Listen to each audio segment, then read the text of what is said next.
Pumanaw si Eugene sa pagtangka niyang mailigtas ang isang bata. Nalaman niya sa pagiging multo na may pag-asa pa siyang muling mabuhay sa tulong ni Charlene, ang taga-subaybay ng mga kaluluwa. Hindi siya makapaniwala, pero nang makita niya ang mga nagmamahal sa kanya, pumayag siya na sumailalim sa pagsubok para muling mabuhay at makabalik sa piling nila. Si Jericho, isang bagong kaluluwa. Sandali lang, Charlene! Saan pa tayo pupunta? Sa kabilang daigdig. Ha? Paano? Ipapakilala kita sa isang taong magpapaliwanag sa'yo ng mabuti ng pagsubok na daraanan mo. Sino ba yun? Kung gusto niya ako makausap, siya ang dapat pumunta dito sa akin, ha? Yama ang pangalan niya. Sino naman niyang si Yama? Makinig kang mabuti. Isang beses ko lang itong sasabihin. Magbigay ka ng galang kay Yama. Bago ka muling mabuhay, mapupunta ka muna sa mga apoy. Nagpapatawa ka ba? Babalik na lang ako!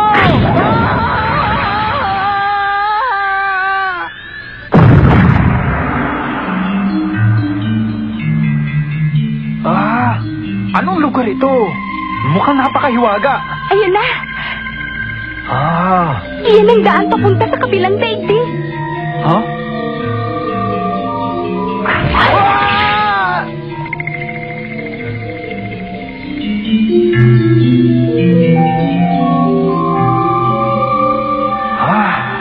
Ang laki! Si Charlene po ito. Pakibukas naman po. Ha? Ano yan? Tayo na. Ha? Sandali!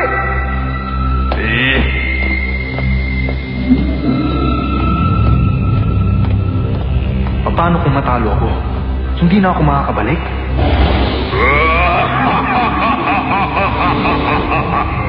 Pero hindi.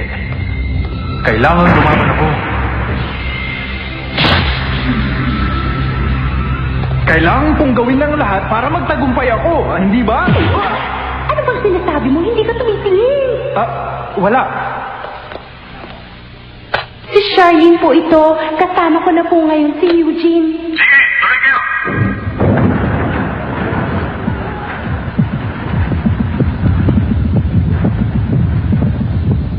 Delikado na raw ang lagay ni Mr. Jen. Hindi pa naman niya oras, ha? Sige lang, madali.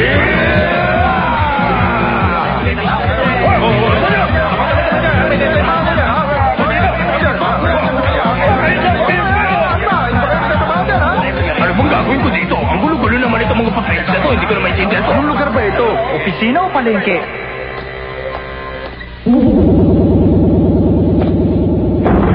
Yama, nandito na po kami. Ha? Wala. Tito, nandito ako. Ha? Ito ako. Ha? Siya ba si Yama? Maligayang pagdating. Tumuli kayong dalawa. Kasama ko na po siya. Siya po si Eugene. Ano ka pa, Eugene? Magbigay galang ka. Patigin mo siya. Hoy, Charlene, wag mo nga akong lolokohin. Ano ka ba? Hindi kita lolokohin. Ibig mo sabihin sa akin na ang batang ito ay si Yama? Huwag mo siya ituturo. Natatakot pa naman ako. Ang totoo niyan, anak ako ni Yama. Ako si Jericho. Kahit na mukha akong bata, mas matanda ako sa'yo ng 50 taon, kaya dahan-dahan ka lang. Hindi ka naman mukhang matanda sa akin, ha? Alang mo siya! Kaya nang nakikita mo, marami akong ginagawa dito. Kaya, didiretsuhin na kita, Eugene. Ito ang pagsubok ng daraanan mo. Tignan mo! Hindi ba't itlog yung hawak mo? Kailangang ingatan mo ang itlog na ito. At kapag napisala, kailangang palakin mo ang batang lalabas dito. Ano bang klaseng bata ang lalabas sa itlog na yan? Hindi basta ordinaryong bata ang lalabas sa itlog na ito. Ito ay itlog ng espiritu ng halimaw. Lumalaki sila at lumalakas ang kapangyarihan. Kapag napapasa kanila ang enerhiyang nanggagaling sa kaluluwa ng isang tao. Batay sa kaluluwa ng isang tao, maaaring maging mabuti o masama ang kakalabanin nito.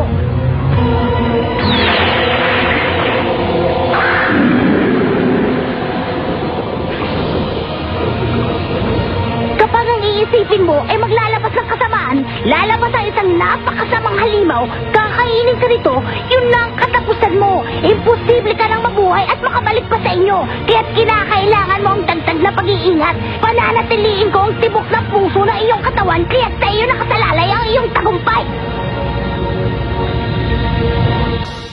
I can't believe I did that. Yusuke, I'm afraid you don't have time for reflection. Koema said that until the ordeal's finished he'd keep a pulse in your body, but that won't help if it's cremated at the funeral. Ah, I forgot! Can't very well be alive if you don't have a body. Hindi ba, Eugene? Pupuntahan ko na!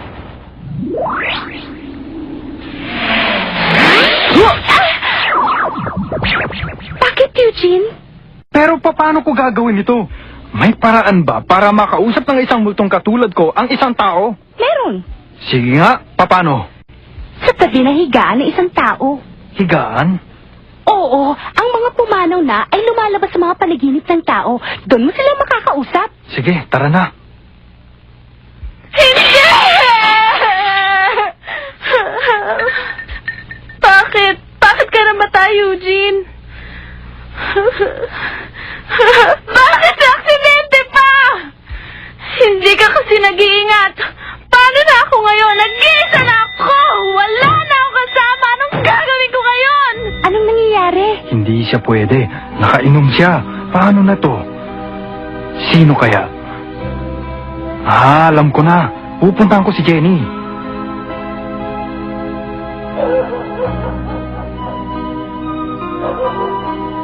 Ang linis-linis ang kwarto ni Jenny. Hindi tulad ng kwarto ko. Ang daming kalat. Ayan, tulog siya. Umiiyak siya.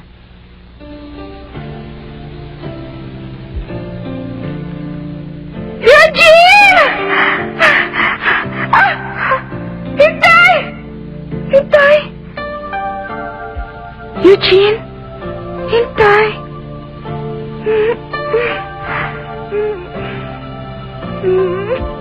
Pwede ba, Jenny? Tumigil ka sa kaiiyak mo. Sandali lang ako mawawala. Babalik ako.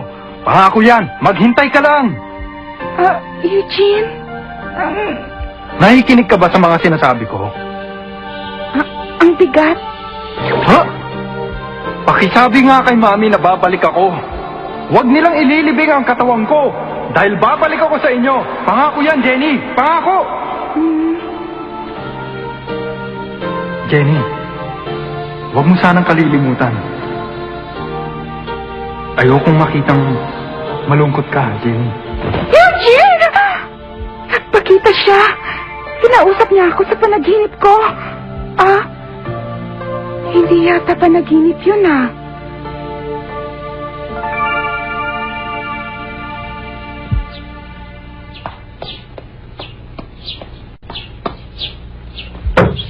Tao po! Tao po!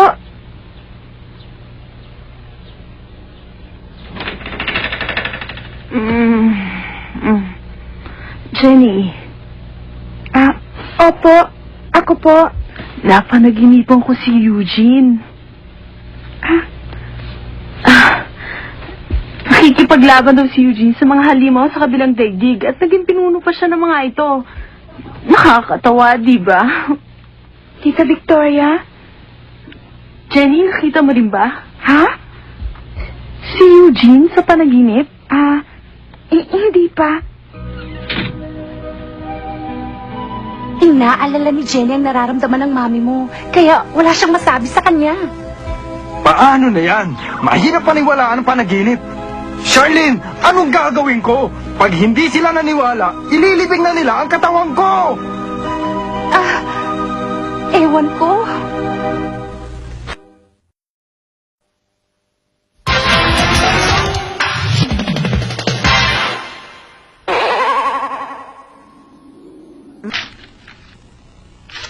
Charlene, anong gagawin ko? Hindi ako pwede maghintay na lang hanggang makatulog sila. Ano bang gagawin ko, ha? O sige, Eugene. Gamitin na natin ang huling paraan. Huling paraan?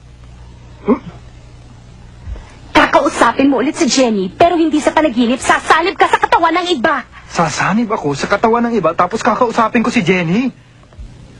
Yun na nga. Kahit sino ba pwede?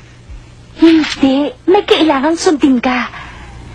Kailangan sumanib ka lang sa taong pinakamalapit sa'yo at malakas ang paniniwala.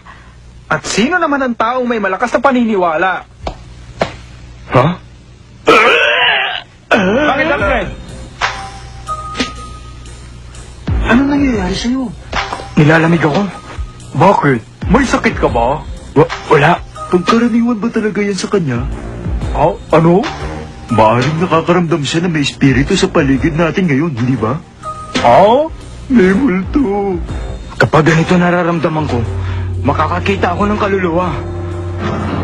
Para ako nakulong.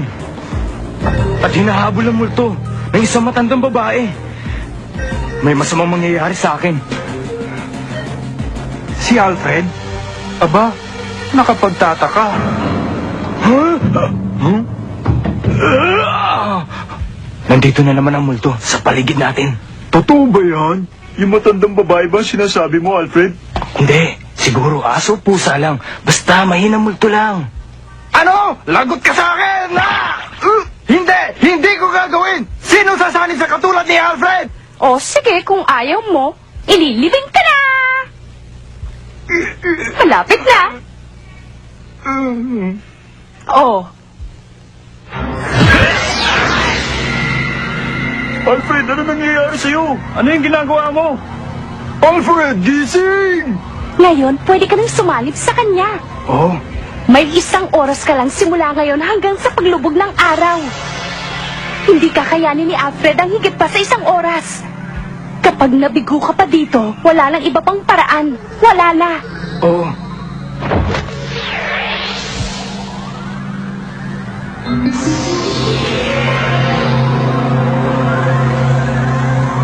Huh? Oh? Huh? Huh? Ah! Buhay na uli ako! Buhay na uli ako! Gising na si Alfred. Tumabi kayo rin! Nagmamadali ako! Ano daw?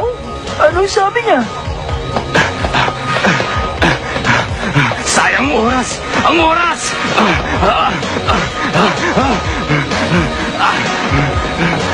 Si Jenny! Nasaan si Jenny? Nasaan siya? Bakit? Sino ka ba? Nagmamadali ako! Nasaan si Jenny, ha? Wala dito si Jenny. Ako po to! Si Eugene! Ako si Eugene! Ano ka ba? Gwapo si Eugene! Hindi ka tulad mo! Niloloko mo ba kami? Oo nga naman! Tsaka wala na si Eugene! Na-aksidente siya at hindi na nakaligtas! Sino ka ba para lokohin kami ng ganito? Ha? Sino ka? At hindi magandang biro ito! Hindi mo na ginalangan na matay! Lumabas ka na! Lumabas ka na! Iba lang itsura ko, pero ako si Eugene! Lumabas ka na! Huwag ka nang babalik dito! Wala na akong oras magpaliwanag. Hindi naman sila naniniwala. Oh, 15 minutos na ang lumipas. Teka, si Jenny! Saan siya nagpunta? Ikaw si Alfred. Taga diyan ka sa kabilang eskwelahan, hindi ba? Hindi! Akala mo lang ako si Alfred, pero hindi ako si Alfred! Ako si Eugene! Ha? Ano bang sinasabi mong hindi ikaw si Alfred, ha? Wala na akong panahon para sa inyo! Saka na lang tayo mag-uusap! Aba, hindi pa tayo tapos! Pwede ba umalis na kayo sa daanan ko? Lalabak ka!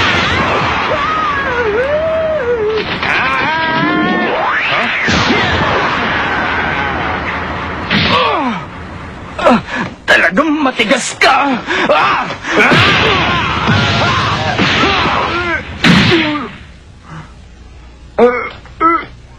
Ang lakas ng suntok niya. Parang suntok ni Eugene. Kailangan ko yata ng doktor. Sinasayang niyo lang ang oras ko dito, ah. Alfred, bumalik ako para singilin ka. Magbabayad ka ngayon! Ang dami namang kalaban nitong si Alfred. Umanda ka! Tumabi kayo! Ano niyo ako? Kailangan yung oras ko!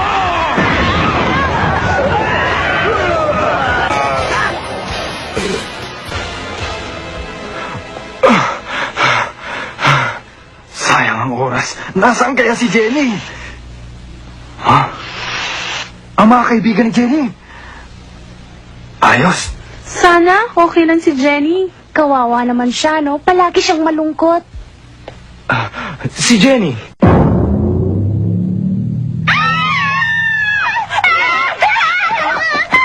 Bakit? Sandali! Bumalik kayo! Paano na to? 10 minuto na lang. Wala nang oras magpaliwanag kahit makita ko siya. Natagalan ako, ha? Huh? Jenny! Nasaan na sila?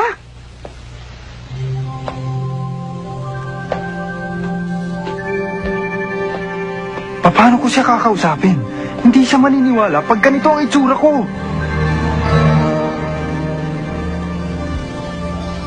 Wala na akong oras. Paano ko kaya siya mapapaniwala kaagad? Anong gagawin ko? Paano? Alam ko na. Teka.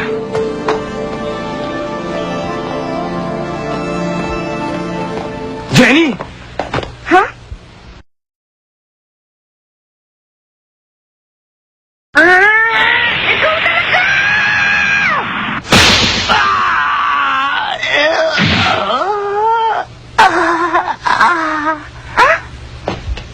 Si Alfred pala!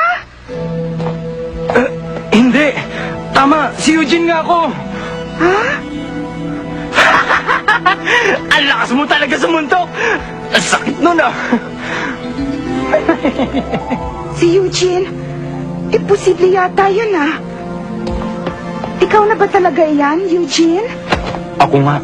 Magtiwala ka sa akin. Jenny, makinig ka. May mahalaga akong sasabihin sa'yo. Hindi ako makapaniwala, pero ikaw lang naman, Eugene, ang gumagawa ng ganun sa akin, eh. Ha? Eugene? Sa mga salita at ikinikilos, ikaw nga ang Eugene na matagal ko nang nakilala at naging kaibigan. Sandali. Mamaya ka na lang umiyak pag nakaalis na ako dito. Ah, oo. Pero bakit ganon? Ayoko rin naman sumalig sa katawan na to. Pero ito lang ang paraan. Jenny, malapit na ang taning ng oras ko. Ha? Kinakailangan ko nang umalis sa katawang ito bago mawala ang araw.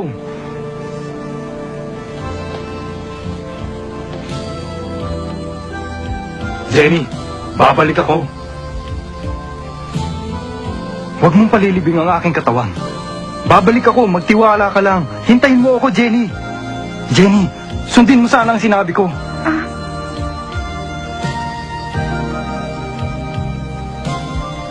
Kailangan ko nang umalis. Hintayin mo ako, Jenny. oo. Maghihintay ako. Eugene.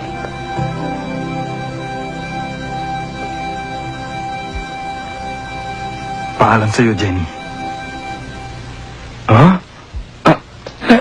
Teka, ano nangyari sa akin? Ba't ako nandito? Ha? Ha?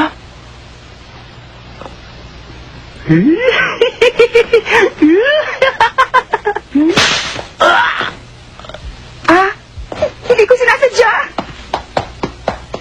Bakit? Ano ba nangyari? Ang labo naman. Tita Victoria! Tita Victoria!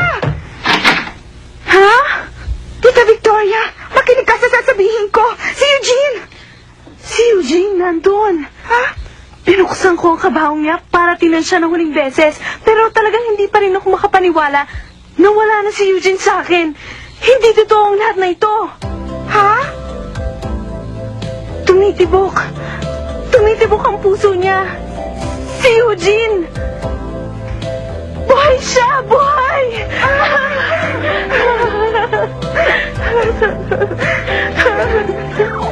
Ngayon, ligtas na ang katawan mo. Hindi na ito maililibing. Oo.